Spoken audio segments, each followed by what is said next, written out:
Olá, eu sou o professor Anderson e na aula de hoje nós vamos aprender um pouquinho mais sobre a Índia.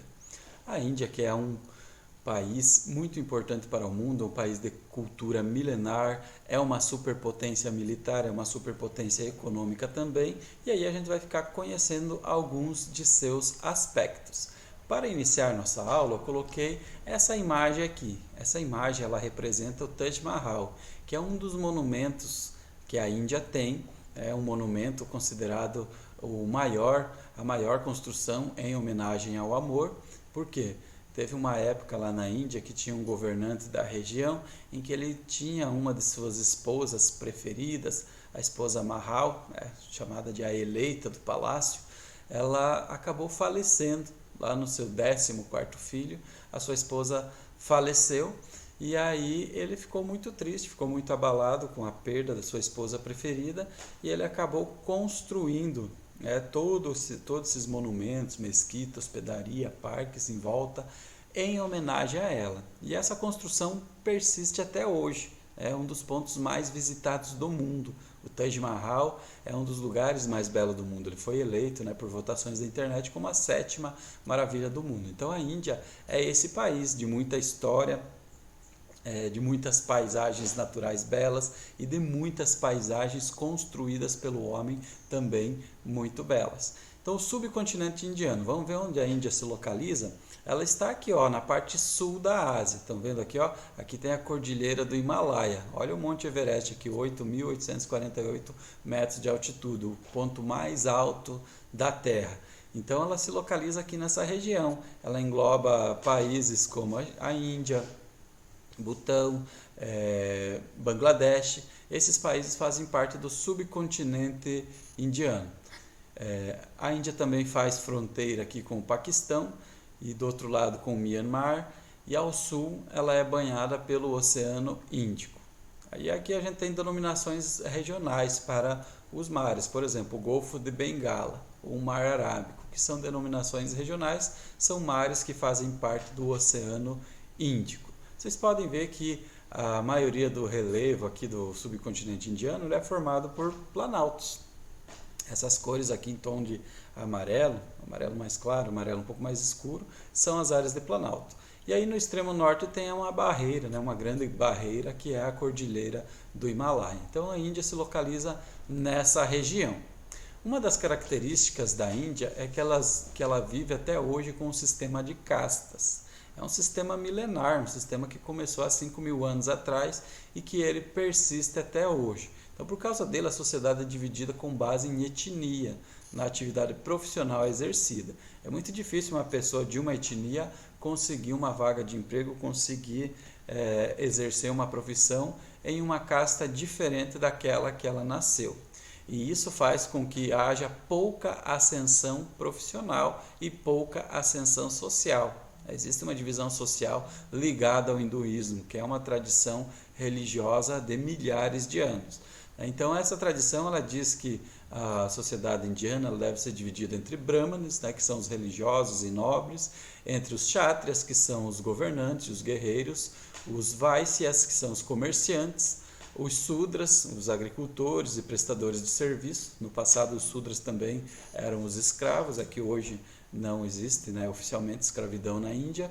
E sobre a poeira do Deus, existiriam os Dalits, que são os sem castas. Eles não entram em casta nenhuma, são consideradas pessoas imundas, são considerados os intocáveis. Então, para essas pessoas aqui é proibido beber água das fontes públicas, é proibido tocar nas pessoas, até mesmo olhar, é proibido deixar que sua sombra encoste nelas, é proibido entrar em templos hindus, porque eles são impuros, é proibido ir à escola e frequentar postos de saúde, segundo a tradição religiosa, e é proibido usar roupas novas, só pode usar roupas se for doada. E isso gera um problema social grave na Índia, um problema de mobilidade muito grave.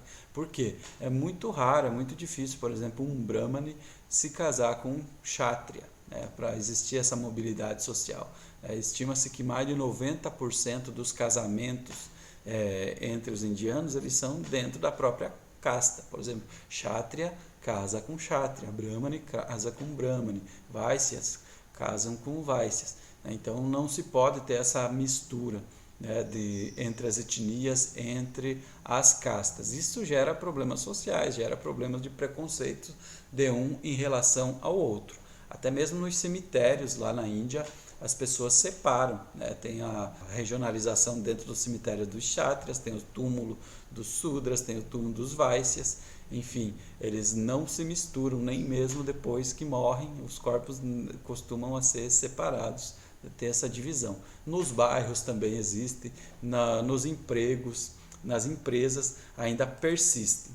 E aí ainda existem os párias, né, que não são de casta nenhuma, que seriam aqueles imundos, né? O pária, se for pegar a idade antiga, não servia nem para ser escravo.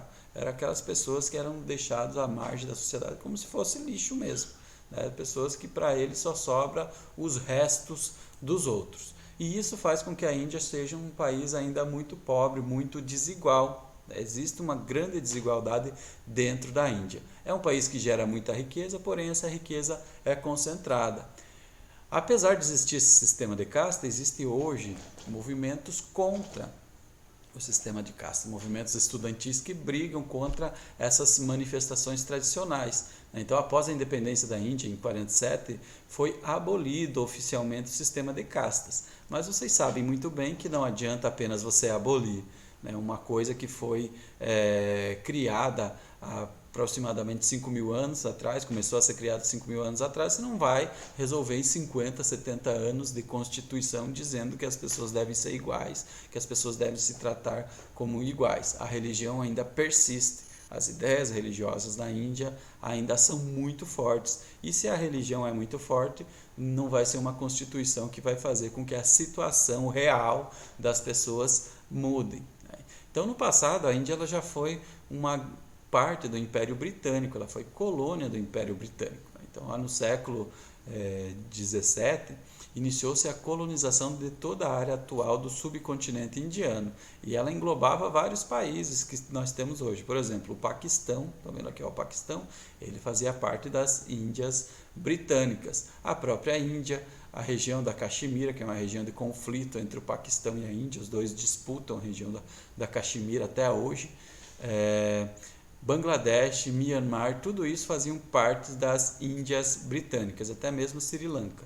Então, os ingleses permaneceram um grande tempo aqui na Índia, explorando, vendendo suas quinquilharias, fazendo com que, de certa forma, a Índia empobrecesse e a Inglaterra enriquecesse. É lógico que numa relação de comércio entre uma metrópole e uma colônia, sempre a metrópole sai ganhando. Então, na metade do século XIX, os ingleses já haviam transformado a Índia em uma de suas colônias na Ásia. Eles começaram aos poucos, fazendo postos de comércio, depois travando guerras aqui dentro da Índia e acabaram conquistando toda essa região. Essa dominação dos ingleses em relação à Índia, ela era muito ruim para a Índia. Então, houve uma certa resistência ao domínio indiano. Então, para ampliar seu domínio no século XIX, os ingleses se uniram às elites indianas. Eles sabiam que existiam governantes, existiam pessoas fortes, pessoas que tinham dinheiro. Os ingleses se aliaram com essas pessoas para dominar a maioria da população indiana. Se for ver, a Índia tinha muito mais habitantes, e tem até hoje muito mais habitantes do que a Inglaterra. Então, para manter essa população gigantesca sob controle, eles precisaram ser aliados das elites, né? Que vocês estão vendo a imagem do encontro, né, do oficial inglês com um representante, um governante indiano. Então, eles tinham essas alianças para manter o povo com a boca fechada, para manter o sistema capitalista de exploração do tempo colonial. E aí o resultado foi que aconteceram vários problemas, várias coisas que iam deixando os indianos revoltados. Por exemplo, o Holocausto Bengalês. Então, o Holocausto Bengalês, para quem não sabe, foi um período em que a região de Bengala, né, ali próximo do Golfo de Bengala, mais precisamente hoje seria Bangladesh e algumas regiões da Índia ali, sofreram com uma grande fome. Pra vocês terem uma ideia, estima-se que mais de 3 milhões de pessoas morreram lá em 1943 por conta da fome. E um pouco é culpa dos ingleses, sim. Por quê? Os governantes ingleses que administravam mais ou menos a circulação de comida. E nesse período, no período da Segunda Guerra Mundial, a circulação de comida foi dada prioridade para a abastecer as tropas inglesas. E aí o que aconteceu com os alimentos na região? Acabaram subindo muito de preço e as pessoas não tinham dinheiro para comprar. O resultado foi essa cena aqui, milhares de pessoas mortas na rua, pessoas que passaram fome e acabaram morrendo. Estima-se que em torno de 3 milhões de pessoas foram deixadas morrer de fome pelo governo inglês nesse período aí em que houve a Segunda Guerra Mundial. Lógico que a prioridade dos ingleses era abastecer seus soldados. A prioridade de matar a fome do povo nunca foi durante a Segunda Guerra Mundial. E isso gerou consequências, isso gerou a morte de mais de 3 milhões de pessoas. E isso gerou também descontentamento das pessoas no lugar. Outros casos que houveram repressão dos ingleses em relação aos indianos foi, por exemplo, no massacre de Amritsar. Nessa cidade aqui, as pessoas estavam reunidas numa praça para protestar contra o governo. E o governo, liderado pelos ingleses, simplesmente mandou com que a polícia, com que a guarda que fazia segurança na cidade, abrisse fogo contra a população desarmada. Eles simplesmente chegaram e mandaram bala nas pessoas que estavam desarmadas protestando contra o governo inglês. Todos esses acontecimentos foram minando, foram fazendo com que os indianos ficassem cada vez mais descontentes com o governo inglês e criando ali um sentimento de nacionalismo, um sentimento de Índia para os indianos. Uma das principais lideranças desse movimento foi o Mahatma Gandhi. Ele foi uma das grandes personalidades do século passado que acabou influenciando em todo o movimento da independência da Índia. Então, Mahatma Gandhi tinha uma filosofia que pregava a resistência sem violência. Então, olha aqui as palavras dele: não existe um caminho para a paz. A paz é o caminho. Não adianta você querer lá fazer um monte de guerra, um monte de brigas para chegar numa paz lá no final.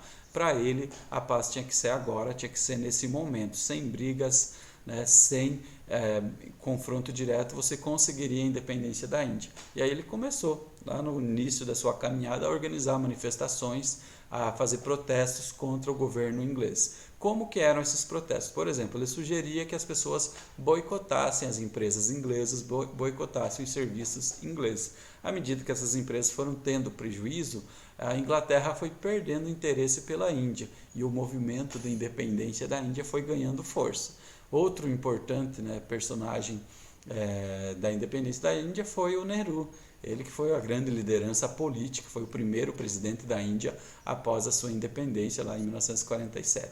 Então aqui tem a imagem dos dois juntos, eles se ajudavam nesse processo de construir uma Índia independente. E conseguiram se livrar da dominação britânica depois de muito tempo. E a partir do momento em que a Índia se tornou independente, houve uma modernização econômica, já na década de 50. Então, 3 anos depois, lá, a Índia já estava se modernizando, com prioridade ao desenvolvimento de uma indústria de base. Lógico que para você ter indústrias mais sofisticadas, você tem que ter essa indústria de base, que vai dar base para que as outras existam. Na década de 70, destacou-se a substituição de importações, então tudo aquilo que eles compravam fora, eles passaram a produzir. Na década de 80 e 90, priorizaram-se investimento em infraestrutura. A partir do momento que você tem um parque industrial consolidado, você precisa de mais infraestrutura para fazer as mercadorias circular. Você precisa de energia, você precisa de transporte, você precisa de irrigação e comunicação. E em educação, vocês sabem muito bem que não existe nenhum país sério no mundo que tenha feito uma revolução, que tenha crescido economicamente sem ter investido em educação. Uma população sem educação não consegue fazer um país sério, não consegue fazer um país desenvolvido. Então esses foram os caminhos que a Índia seguiu. Então, olha só, e aí a Índia conseguiu criar algumas áreas com centros industriais muito respeitáveis hoje. Por exemplo, a grande área de Nova Delhi é uma área importante industrial, aqui de Ahmedabad até Mumbai também, Hyderabad, Bangalore, Calcutá. São áreas industriais muito fortes na Índia, são áreas industriais muito importantes para o mundo. E a Índia ela tem várias vantagens em relação a muitos países. Por exemplo, o PIB da Índia, em termos de mercado consumidor, paridade de compra, hoje o PIB da Índia já é considerado o terceiro maior do mundo, só perde para os Estados Unidos e China. Estima-se que nos próximos 50 anos a Índia se tornará a segunda maior potência mundial, inclusive superará os Estados Unidos da América. Taxa de crescimento a 7,6%, o crescimento é parecido com o crescimento da China. Tem ano que a Índia cresce mais, tem ano que a China cresce mais. Usuários de internet, 462 milhões, é mais do que 2 vezes a população do Brasil. População no grupo etário que é ideal para trabalhar, aquela força de trabalho, 767 milhões de pessoas estão em idade produtiva, que é dos 15 aos 64 anos de idade. Reservas em moeda estrangeira, tem mais de 300 bilhões de reservas, né? Reserva em dólares. População urbana, 377 milhões. E malha rodoviária, tem a segunda maior malha rodoviária do mundo. Então, uma série de vantagens que coloca a Índia como um dos melhores lugares do mundo para se investir. Claro que tem muito a melhorar ainda para que a Índia se torne, de fato, a segunda maior potência mundial, apenas atrás da China. Aqui tem alguns dados nesse gráficozinho que mostra uma comparação entre o crescimento da China, essa linha que está em azul, e o crescimento da Índia, essa linha que está em vermelho. Então, olha só que os dois andam disputando quem mais cresce no mundo. Por isso, a Índia, né, se tornou, junto com a China, 2 superpotências mundiais, 2 superpotências muito respeitadas. Lembrando que essas superpotências, além de serem superpotências econômicas, também são superpotências militares. Por exemplo, a Índia tem armas atômicas, a China tem armas atômicas. O conflito da Caxemira, por exemplo, que envolvia China, Índia e Paquistão, ele acabou sendo abafado justamente porque os 3 países são países com armas atômicas. Então, a partir do momento que eles fizeram suas armas atômicas, parou a guerra da Caxemira. Uma coisa que aparentemente era para destruir, acabou contribuindo para a paz na região. Então, algumas características da população indiana. Então, a Índia tem uma população de 1,2 bilhões de pessoas, né? São 6 vezes a população do Brasil em um território bem menor do que o Brasil, né? Um território quase 3 vezes menor que o Brasil, que apresenta uma grande diversidade de língua e religião, né? São falados mais de 400 línguas e dialetos na Índia. Então, cada província, cada regiãozinha da Índia, ela tem lá o seu dialeto, ela tem suas características próprias. Porém, existem 2 línguas oficiais, né, que é o inglês, por conta da dominação da Inglaterra, por um grande período, né, então os indianos, no geral, sabem falar inglês, e o hindi, que é a língua mais falada em todo o país. Então, tem uma língua dominante lá, que é o hindi. Cerca de 80% dos indianos praticam o hinduísmo, que é aquela religião que acredita em vários deuses, né, que acredita na meditação, que acredita na transcendência da morte, na reencarnação, enfim, os preceitos lá do hinduísmo. Mas também são importantes o islamismo, cerca de 10% da população indiana é islâmica, e isso é muita gente. Você imagina, 10% de 1,2 bilhão daria 126 milhões, daria mais da metade da população do Brasil, que é muçulmana, que é islâmico. O cristianismo e o sikhismo também têm alguma porcentagem dentro da formação de escolhas, né, de religião da Índia. Lembrando que a Índia britânica, né, quando ela se desmanchou, cada país, mais ou menos, conforme sua identidade, seguiu um rumo. Por exemplo, o Paquistão, que era a população de maioria muçulmana, formou um país para ele, não quis fazer parte da Índia. A Índia, que a sua maioria de população era hinduísta, acabou formando a própria Índia. Bangladesh, que é um país de maioria muçulmana, também acabou seguindo seu próprio caminho. Então, para o muçulmano é muito difícil aceitar ficar em uma religião que as pessoas acreditam em vários deuses. Lembrando que o islamismo acredita em um Deus só, que é Alá, né? O Senhor Todo-Poderoso do Universo. Então, por isso houve essa separação, por isso que hoje as Índias britânicas elas compõem vários países. População urbana. Então, apenas 32% da população indiana é urbana, quer dizer que a maioria da população é rural, mas o desenvolvimento recente de atividades industriais e de serviços vem fazendo com que os trabalhadores deixem as áreas rurais e venham a morar nas áreas urbanas. Estima-se que, juntando o setor de serviços mais o setor industrial, gera cerca de 82% do PIB indiano. O que quer dizer isso? Quer dizer que as atividades agrícolas geram pouco valor agregado naquilo que elas produzem. E as atividades industriais geram muito valor agregado, geram muita riqueza. Então, à medida que a Índia vai se industrializando, a Índia vai ficando rica. Ela vai deixando de ser um país agrário, dedicado à agricultura, e se tornando um país industrial. O Brasil, por exemplo, porque é um país relativamente atrasado, é um país considerado em desenvolvimento, porque é um país que hoje a agricultura tem um grande peso em nosso país. Não que a agricultura não seja importante, mas ela por si só ela gera muito pouco valor agregado, gera pouca riqueza para um país se comparado com atividades industriais. A Índia, né, apesar dela ser uma superpotência, ela tem vários problemas, várias questões que ela precisa resolver. É um dos lugares mais pobres do mundo, é um dos lugares com os piores indicadores sociais do mundo. Índia, Bangladesh, ali essa região são lugares de muita pobreza, de muitos problemas ambientais, de muitos problemas sociais. Então, olha só, por exemplo, acesso ao saneamento, acesso a esgoto. Apenas um terço, apenas 34% da população indiana tem acesso a esgoto. A maioria do esgoto da Índia é jogado assim, diretamente no rio. Água tratada já melhorou bastante, 92% dos indianos têm acesso à água tratada. Pessoas subnutridas, 17% da população. Mas o mais grave dessas pessoas subnutridas é que a maioria delas são crianças. Olha, crianças menores de 5 anos abaixo de peso.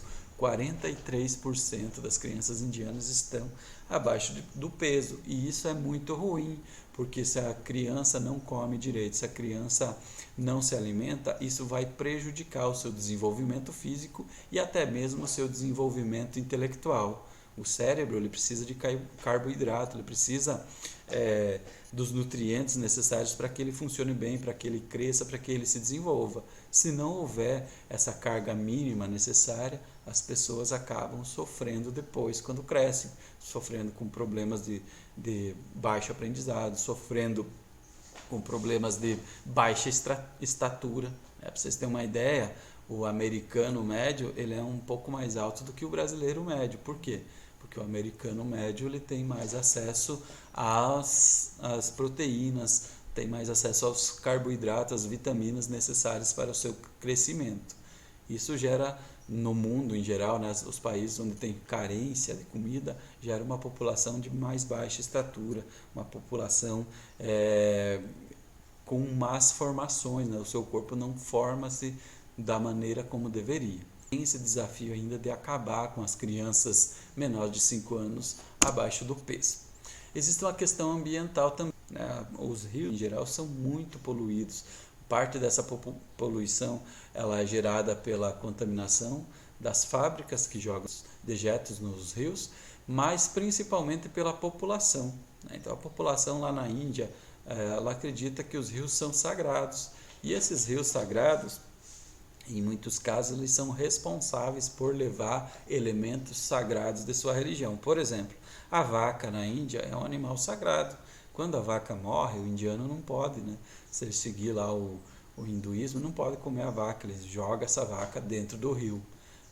Lá na Índia existe uma cidade chamada Varanasi, que é também uma cidade sagrada.